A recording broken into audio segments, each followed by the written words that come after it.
യവനാണ് ഞാൻ പറഞ്ഞ സ്പെഷ്യൽ സാധനം ജിഞ്ചർ. ഇന്നുവരെ കേൾക്കാത്ത ഒരു ബ്രാൻഡ് അല്ലേ? അതെ അതെ. അതങ്ങനെ കേൾക്കാൻ വഴിയൊന്നുമില്ല. ഇത് ഞാൻ തന്നെ കുറെ സ്പെഷ്യൽ കൂട്ടുകളൊക്കെ ചേർത്ത് ഉണ്ടാക്കി എടുത്തതാണ്. വെറുതെ അല്ല സാറിന് എന്നോട് ഇത്ര സ്നേഹം തോന്നിയത്. സാറ് നമ്മുടെ ആളോ അല്ലയോ?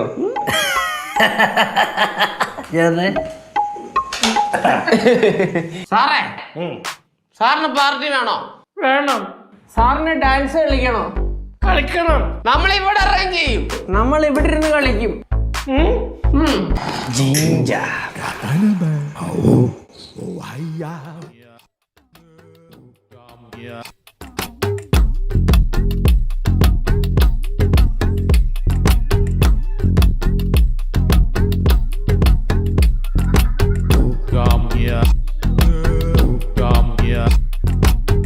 Come here.